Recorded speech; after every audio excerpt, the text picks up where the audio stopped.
गैंडसैंड में होली के बाद हो सकता है बजट सत्र। विधानसभा सचिवालय ने बजट सत्र की तैयारियां की शुरू। उत्तराखंड में देवभूमि परिवार पहचान पत्र योजना की तैयारी तेज। सरकारी योजनाओं का लाभ सीधे पात्र परिवारों तक पहुंचेगा। बजट सत्र में आएगा विधेयक। उत्तराखंड चारधाम यात्रा 2026 की तैयारियां शुरू की। प्रशासन ने यात्रा से पहले सड़क चौड़ीकरण न होना सबसे बड़ी चुनौती।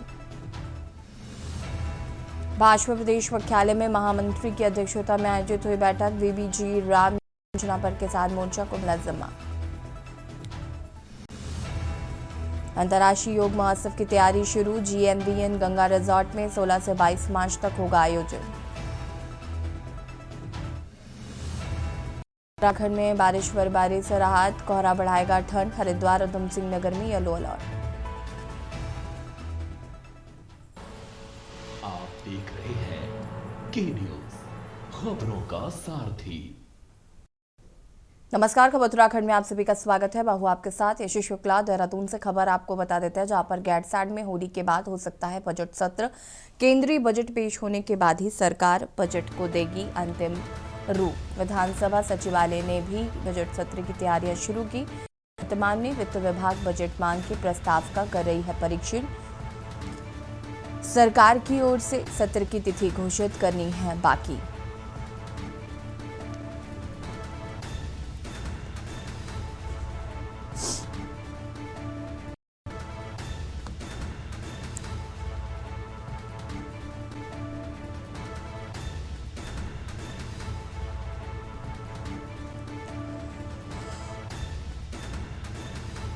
सरकार की ओर से सत्र तिथि घोषित करनी है बाकी।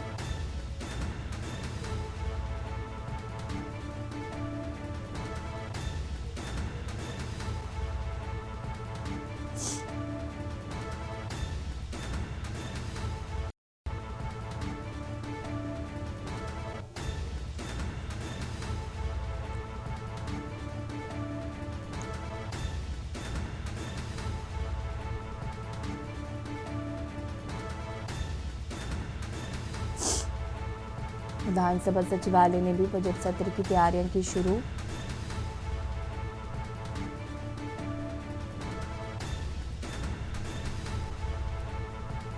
सरकार की ओर से सत्र की तिथि घोषित करनी है बाकी।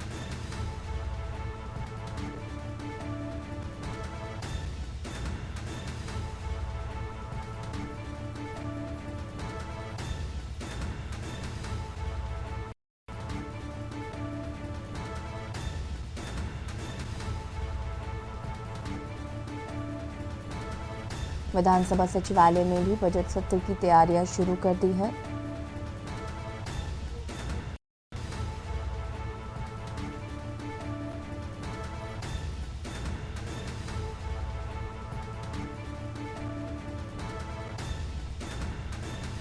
वर्तमान में वित्त विभाग बजट मांग के प्रस्ताव का कर रहा है परीक्षण। उत्तराखंड चारधाम यात्रा 2026 की तैयारियां शुरू। यात्रा व्यवस्थाओं में जुटा शासन और प्रशासन। बता दें कि चारधाम की अधिकांश सड़कें हो रही हैं चौड़ीकरण। यात्रा से पहले सड़क चौड़ीकरण न होना सबसे बड़ी चुनौती। घंटों तक जाम में फंसे रहते हैं श्रद्धालु व स्थानीय निवासी। 4 किलोमीटर का हिस्सा प्रशासन के लिए कले की फांस। पटकोत नगर के दोनों ओर बने 2 बड़ी पार्किंग। लाखों की संख्या में चारधाम पहुंचते हैं श्रद्धालु। यात्रा के दौरान पुलिस प्रशासन के छूटते हैं पसीने।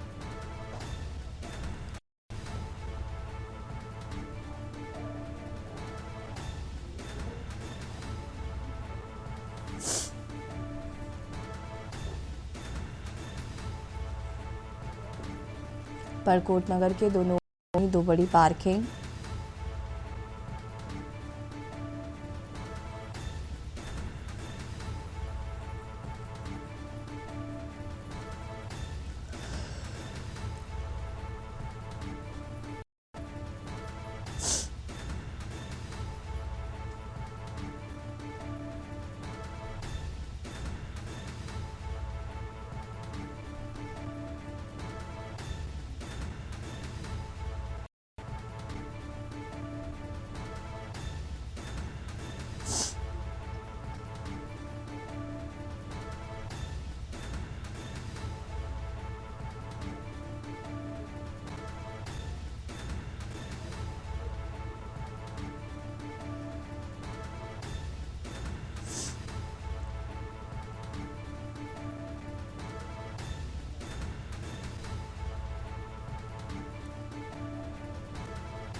बड़कोट नगर के दोनों ओर बनी 2 बड़ी पार्किंग।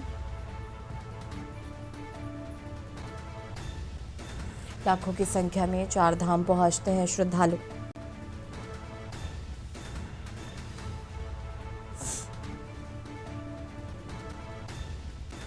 बड़कोट नगर के दोनों ओर बनी हैं 2 बड़ी पार्किंग।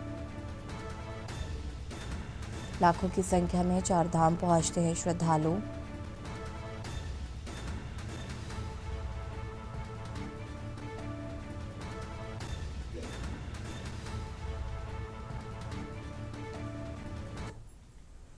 उत्तराखंड में देवभूमि पहचान पत्र योजना की तैयारी शासन स्तर पर तैयार किया जा रहा है एक्ट। बता दें कि एक्ट को आगामी कैबिनेट में लाया जाएगा। बजट सत्र के दौरान सदन के पटल पर रखा जाएगा। पिछले साल कैबिनेट बैठक में मिली थी मंजूरी। बता दें कि लागू करने के लिए बनाया गया है अलग से प्रकोष्ठ। पोर्टल भी तैयार है। परिवार पहचान पत्र योजना को बनाया जा रहा है एक्ट।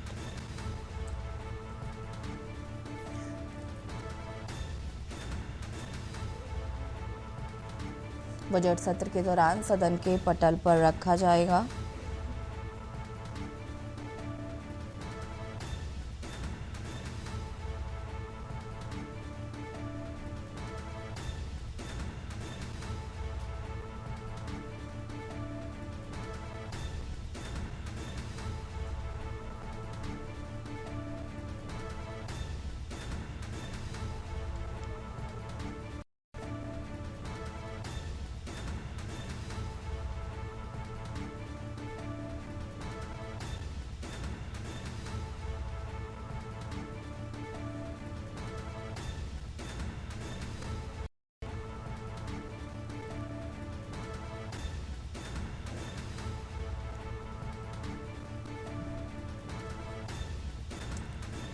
पिछले साल कैबिनेट बैठक में मिली थी मंजूरी। लागू करने के लिए अलग से बनाया गया है प्रकोष्ठ।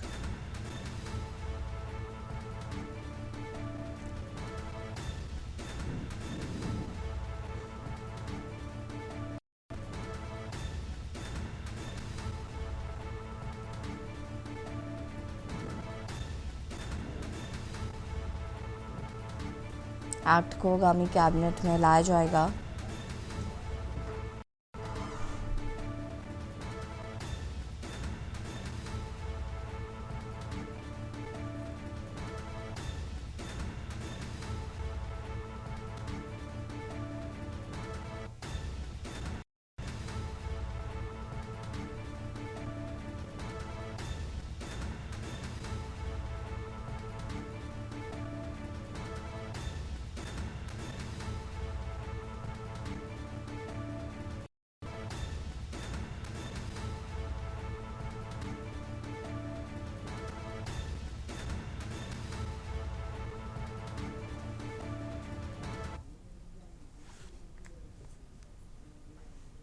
उत्तराखंड सरकार निरंतर प्रदेश को विकसित करने की दृष्टि से संकल्पबद्ध होकर कार्य कर रही है। प्रदेश के गांव-गांव, शहर-शहर किसी भी प्रकार की पूर्ति करने में राज्य सरकार पीछे नहीं है। बात चाहे रोजगार की भी क्यों ना हो, राज्य सरकार का उद्देश्य है कि प्रदेश का युवा न केवल रोजगार करने वाला बने बल्कि रोजगार देने वाला भी।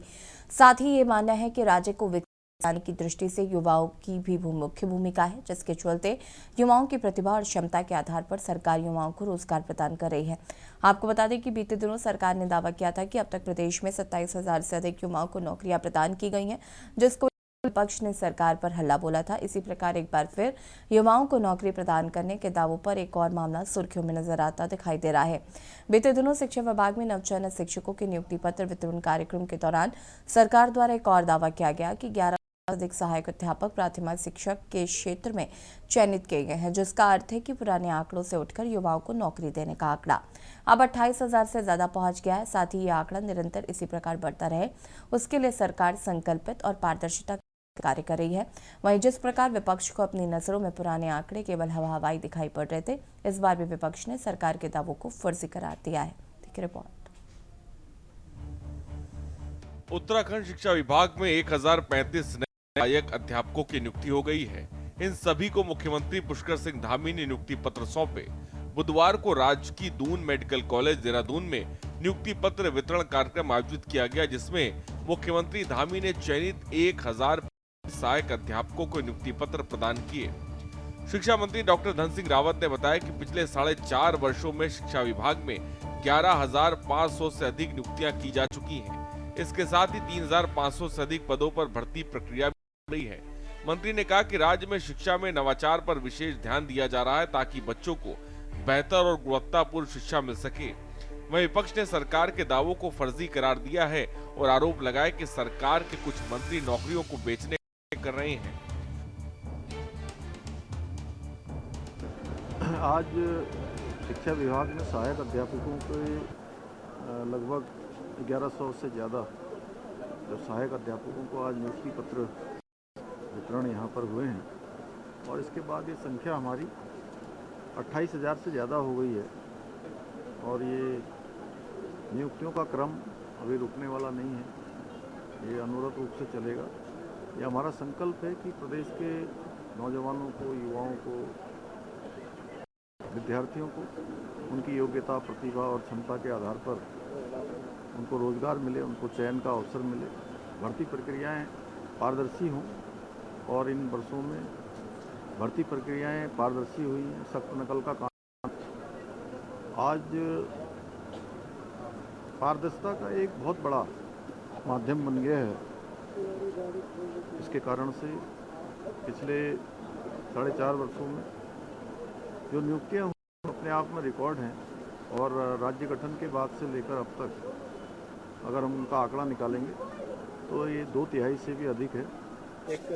देखिए, शिक्षा विभाग में अभी तक हम लगभग 12,000 लोगों को अभी तक दे चुके हैं और अभी लगभग 4,000 लोगों को भी और नौकरियां देने वाले हम। और मैं मुख्यमंत्री जी का भी, अपनी सरकार का भी आभार व्यक्त करना चाहता हूं कि हम पारदर्शी नियुक्तियां कर रहे हैं।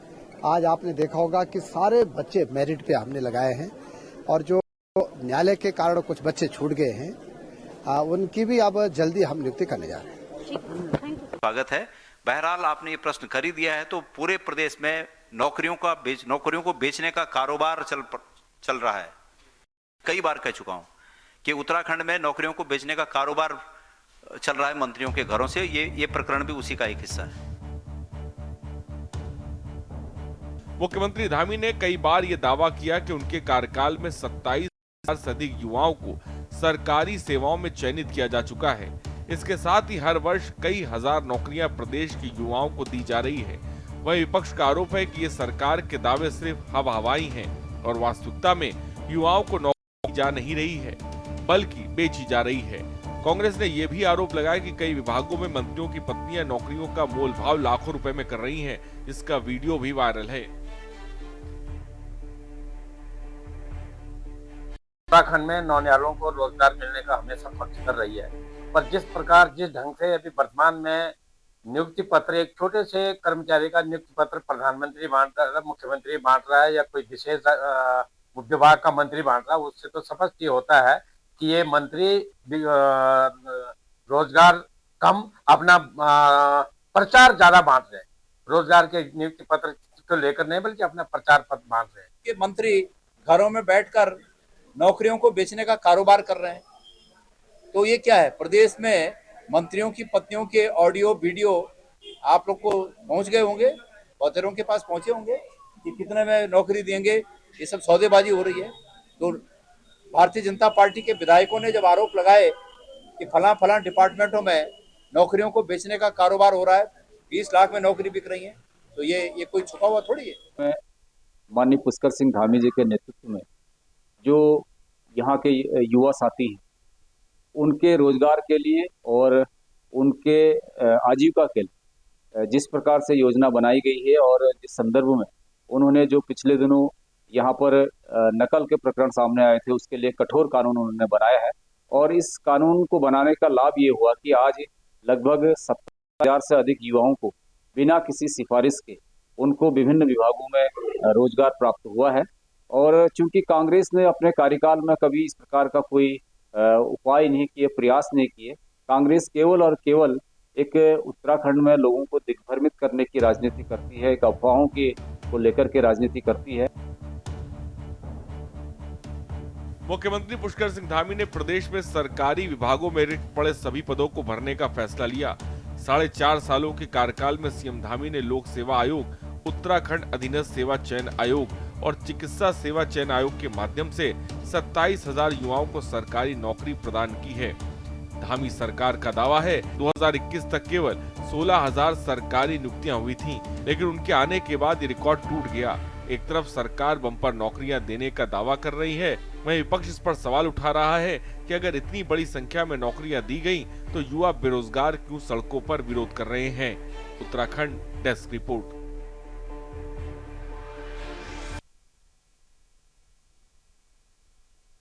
और खबर रुड़की से है, जहां पर राष्ट्रपिता महात्मा गांधी की पुण्यतिथि पर रुड़की से श्रद्धा और संकल्प का संदेश सामने आया। जिला कांग्रेस कमेटी रुड़की महानगर के तत्वाधान में गांधी वाटिका स्थित महात्मा गांधी की प्रतिमा पर श्रद्धांजलि कार्यक्रम आयोजित किया गया।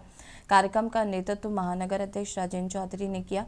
कांग्रेस कार्यकर्ताओं ने बापू की प्रतिमा पर पुष्प अर्पित कर श्रद्धांजलि दी और 2 मिनट का मौन रखकर उन्हें नमन किया है। इस अवसर पर राजेंद्र चौधरी ने कहा कि महात्मा गांधी केवल एक व्यक्ति नहीं बल्कि एक विचारधारा है। सत्य और अहिंसा के मार्ग पर चलकर उन्होंने देश को आजादी दिलाई और आज के समय में उनके विचार पहले से कहीं अधिक प्रासंगिक हैं।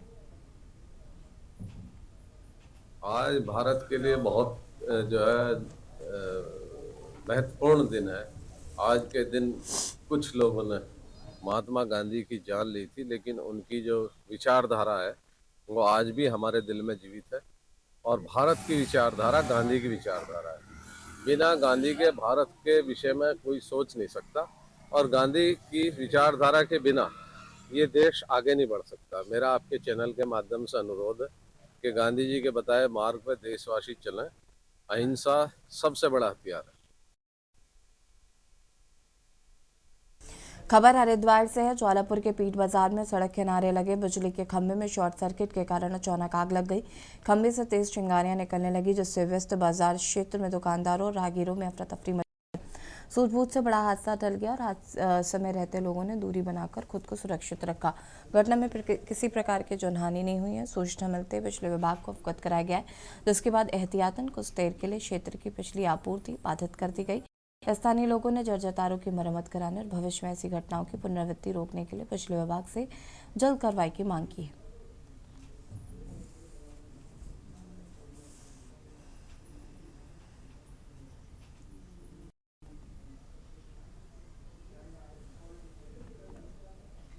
नैनीताल जिले के धारी क्षेत्र में एक और गुलदार वन विभाग द्वारा लगाए गए पिंजरे में कैद हुआ। तेंदुआ पिंजरे में फंसा देख ग्रामीणों ने इसकी सूचना वन विभाग को दी है। मौके पर पहुंची गुलदार को सुरक्षित रूप से रानीबाग रेस्क्यू सेंटर भेज दिया है। ये अब तक पकड़ा गया 5वां तेंदुआ है। हालांकि 3 महिलाओं को मारने वाले आदमखोर तेंदुए की अभी तक पुष्टि नहीं हो सकी। उसकी पहचान के लिए डीएनए सैंपल जांच हेतु देहरादून भेजे गए। फिलहाल क्षेत्र में वन विभाग द्वारा कैमरा ट्रैप और अतिरिक्त पिंजरे लगाए गए।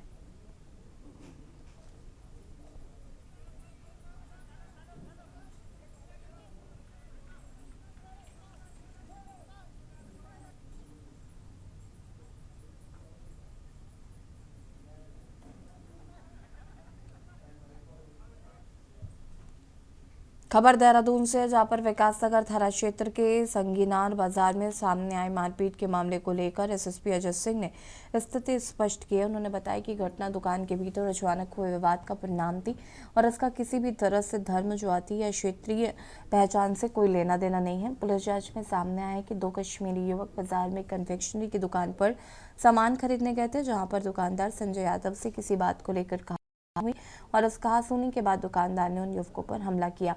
एसएसपी के अनुसार दोनों युवक अपने पिता के साथ पोंटा साहिब में किराए पर रहते हैं और छुट्टियों में वहीं आए हुए थे। घटना के तुरंत बाद पुलिस ने घायलों का मेडिकल कराया, जिसमें सभी जांच रिपोर्ट सामान्य पाई गई हैं।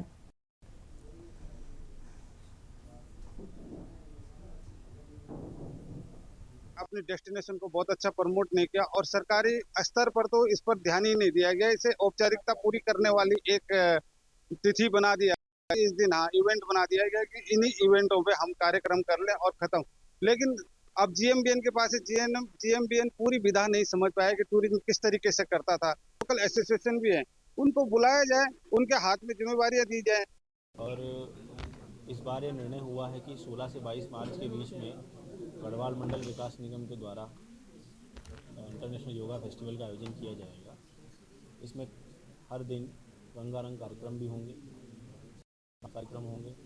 योगा पर लेक्चर्स होंगे, योगा की ट्रेनिंग दी जाएगी और इस बार हम लोग थोड़ा सा फोकस इस पर भी कर रहे हैं कि कौन सा फूड खाना चाहिए, कौन सा नहीं खाना चाहिए। तो लाइफ स्टाइल और डाइट, इसके ऊपर भी लेक्चर्स आयोजित किए जाएँ। मेंटल हेल्थ, ये भी एक महत्वपूर्ण विषय है। खबर ऋषिकेश से है, जहां पर GMVN के गंगा रिजॉर्ट में आगामी अंतर्राष्ट्रीय योग महोत्सव की तैयारियां शुरू हो गई हैं। 16 से 22 तक आयोजित होने वाले इस योग महोत्सव को लेकर योग नगरी ऋषिकेश के योग प्रेमियों और पर्यटन से जुड़े इसके स्टेक होल्डर्स में उत्साह के साथ साथ नाराजगी भी देखने को मिल रही है। पूरे विश्व में अंतर्राष्ट्रीय योग नगरी के रूप में पहचान बना चुके ऋषिकेश में हर साल इस महोत्सव के आयोजन करोड़ों रुपए खर्च किए जाते हैं, लेकिन योग प्रेमियों का आरोप है कि अफसरशाही और सरकारी कार्यशैली के चलते ये आयोजन अपने उद्देश्य के अनुरूप सफल नहीं हो पाता है। स्थानीय योगाचार्य, आश्रम संचालक और पर्यटन व्यवसाय से जुड़े लोग मानते हैं कि इस महोत्सव के जरिए ऋषिकेश को वैश्विक स्तर पर मजबूती से स्थापित किया जा सकता है।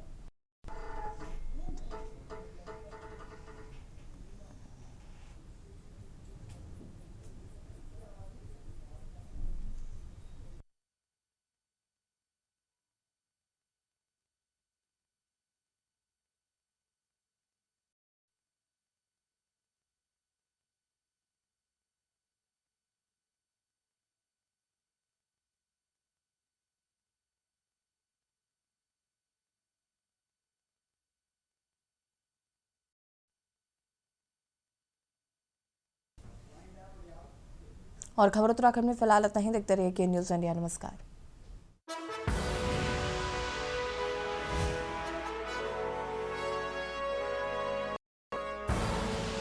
आप देख रहे हैं के न्यूज़, खबरों का सारथी।